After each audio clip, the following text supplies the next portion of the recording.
Om Swastiastu. Assalamualaikum warahmatullahi wabarakatuh. Selamat pagi Dewan Juri yang arif dan bijaksana. Kami dari delegasi SMA Negeri 4 Singaraja ingin memperkenalkan diri terlebih dahulu. Perkenalkan, nama saya Kadek Fandinata Lesmana. Sebagai pembicara pertama akan menyampaikan definisi, urgensi, limitasi, dan status quo. Rekan saya Ana Agung Rateha di Mayaswari sebagai pembicara kedua akan mengelaborasi dan membawa beban pembuktian. Serta Komangkesya Kusti Pratiwi sebagai pembicara ketiga akan membawa perdebatan ini satu tingkat lebih tinggi. Sejatinya teknologi yang bermanfaat hari ini adalah pendidikan bangsa di masa depan. Pendidikan yang berkualitas merupakan salah satu faktor yang sangat penting dan krusial dalam pembangunan suatu bangsa dan negara. Sehingga kami secara lugas, tegas, dan mantap sangat menyetujui mosi perdebatan kali ini dengan judul Dewan ini percaya bahwa siswa sekolah menengah pertama diizinkan membawa telepon genggam ke lingkungan sekolah. Terdapat kata kunci pada mosi tersebut, di mana yang pertama, sekolah menengah pertama merupakan jenjang pendidikan yang berada pada kategori pendidikan dasar sebagai fondasi untuk menanamkan semangat anak-anak bangsa untuk mengenyam pendidikan, di mana siswa-siswi SMP dengan rentangan umur 13 sampai 15 tahun. Yang kedua adalah telepon genggam atau telepon seluler, adalah perangkat telekomunikasi elektronik yang mempunyai kemampuan memudahkan komunikasi, mengirim pesan, benda yang fleksibel dan mudah dibawa kemana saja dan kapan saja. Apalagi di zaman digital di abad ke-21 saat ini, kemampuan telepon genggam sangat berkembang pesat, yang dimana dapat digunakan untuk mencari informasi, ilmu pengetahuan, serta pengembangan kreativitas. Yang ketiga adalah lingkungan sekolah sebagai faktor eksternal, di mana tempat yang dapat mempengaruhi pembentukan sikap, kepribadian seseorang dengan harapan bangsa, karena kelak mereka akan menjadi penerus bangsa untuk memajukan dan mengharumkan nama baik bangsa Indonesia.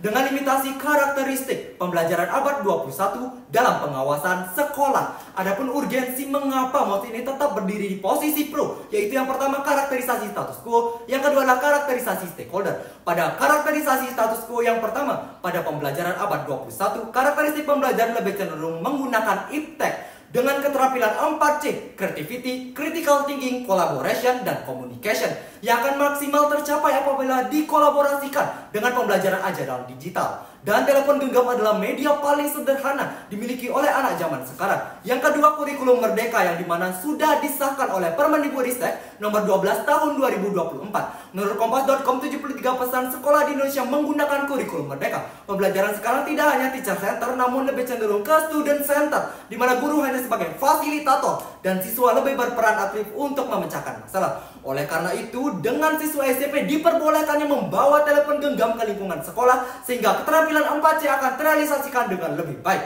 2. Karakterisasi stakeholder. Pertama, siswa SMP dengan rentangan umur 13 sampai 15 tahun di abad 21, siswa-siswi generasi Z yang termasuk dalam kelompok digital natif, yang dimana merupakan generasi muda yang lahir saat internet telah menjadi bagian hidup mereka.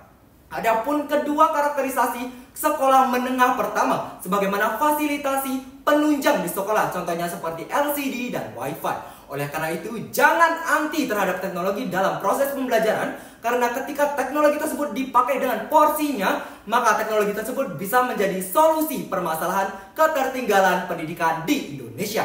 Adapun beban pembuktian argumentasi dari tim kami pada layer pertama, pendidikan, layer kedua, efektivitas dan efisiensi, layer ketiga, kreativitas dan inovatif, yang akan dibawakan oleh pembicara kami selanjutnya. Baik, perkenalkan saya Ratih dari tim Pro dari delegasi Fosma.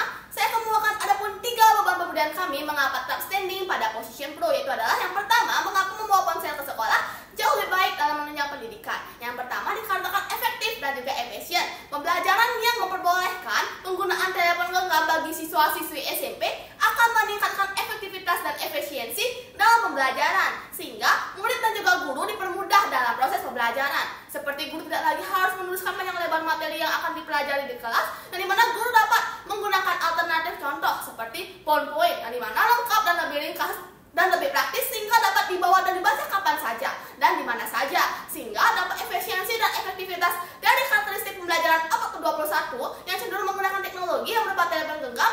Hal ini dibuktikan dengan data penelitian Indonesian Journal of Natural Science Education yang menyatakan bahwa minat belajar siswa SMP Negeri 1 Melongo Jepara meningkat dikarenakan pengembangan e-modul berbasis flipbook. E-modul inilah yang diakses menggunakan teknologi berupa telepon genggam, sehingga ini menunjukkan efektivitas penggunaan telepon genggam dalam pembelajaran.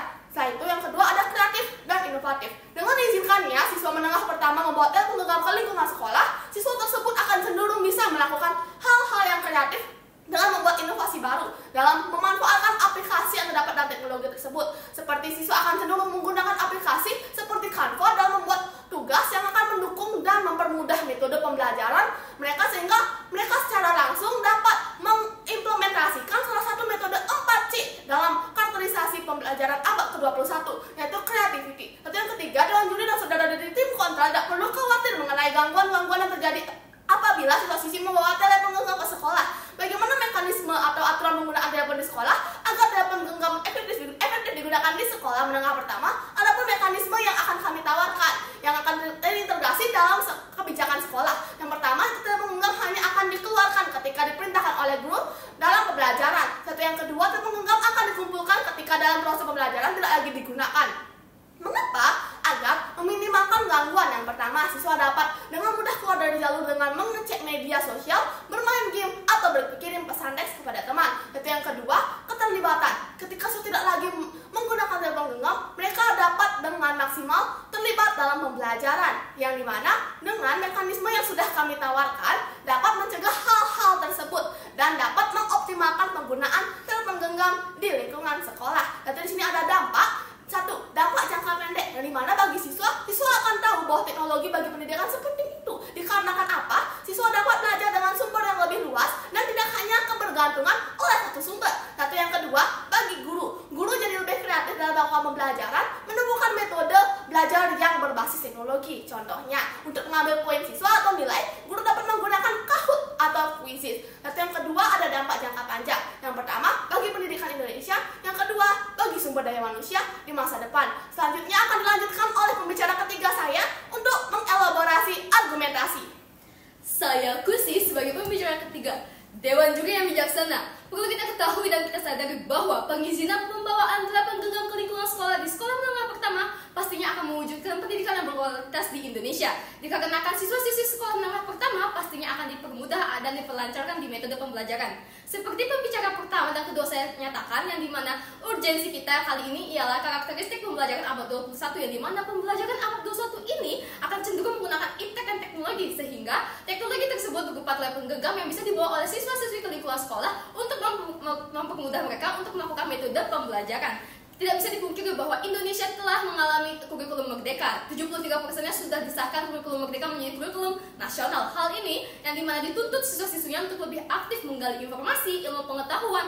Dengan pengizinan telepon genggam dibawa ke sekolah, maka hal tersebut akan mempermudahkan mereka untuk memperlancarkan metode pembelajaran mereka, sehingga akan menimbulkan waktu yang efisien dan efektivitas, serta memicu kreativitas dan inovatif mereka sebagai siswa-siswi untuk menjadi generasi muda yang cemerlang. Dewan Juri tidak perlu khawatir dengan adanya dampak negatif penggunaan telepon genggam, karena kami sudah menawarkan mekanisme kebijakan-kebijakan sekolah untuk menangani hal seperti itu, yang dimana kami pastinya akan memberikan mekanisme pembatasan atau keterbatasan waktu menggunakan telepon genggam ketika di lingkungan sekolah, sehingga hal tersebut akan mencegah dampak negatif dari penggunaan telepon sekolah bagi siswa-siswi sekolah menengah pertama.